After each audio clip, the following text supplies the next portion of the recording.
د شپې څه کم 12 بجې دی. موږ د کابل په ښار کې له یوې سیمې نه بلې سیمې ته ځو.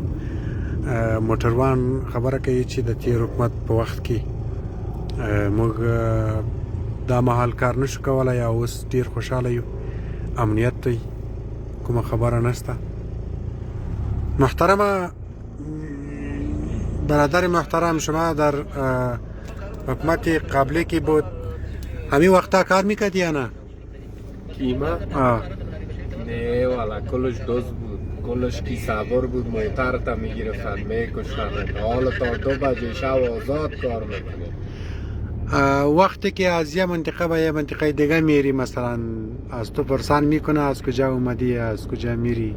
چک پوینت ها که استاد میکنه، بسیار یک روی خوبش، یک روی آرام که تمام میکنه.